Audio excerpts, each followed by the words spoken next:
តើអ្នកទាំងអស់គ្នាដឹងទេថាហេតុអ្វីបានជាថៃមិនខ្លាចច្បាប់អន្តរជាតិនិងសហគមន៍អន្តរជាតិជាពិសេសប្រទេសអាស៊ានខាងក្រោមនេះគឺជាការរៀបរាប់លម្អិតផ្អែកលើប្រវត្តិសាស្ត្រនិងស្ថានភាពពិតដែលអាចបញ្ជាក់បានថា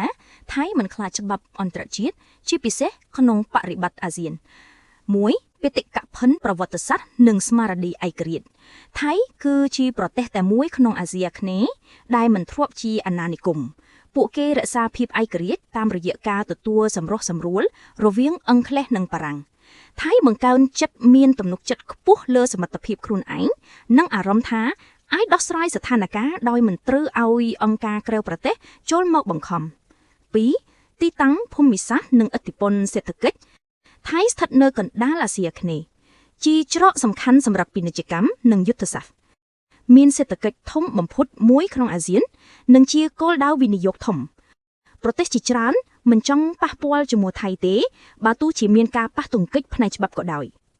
3កំណត់នៃការអនុវត្តច្បាប់អន្តរជាតិច្បាប់អន្តរជាតិនិងសេចក្តីសម្រេចតុលាការអន្តរជាតិ ICJ មិនមានកម្លាំងដាក់បង្ខំដោយច្បាប់ក្នុងប្រទេសលើប្រទេសដែលមិនស្ម័គ្រចិត្តអនុវត្តទេ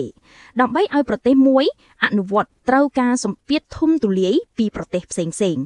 ក្នុងអាស៊ានសម្ពាធបែបនេះគឺកម្រហើយព្រោះអាស៊ានមានគោលការណ៍មិនជ្រៀតជ្រែកការងារផ្ទៃក្នុង4វប្បធម៌នយោបាយក្នុងអាស៊ាន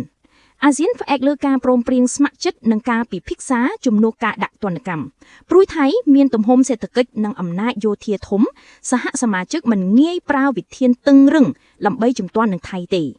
5កត្តាផ្ទៃក្នុងនិងរចនាសម្ព័ន្ធអំណាចរដ្ឋាភិបាលថៃជាច្រើនមានប្រភពអំណាចពីយោធានិងបណ្ដាញអំណាចផ្ទៃក្នុង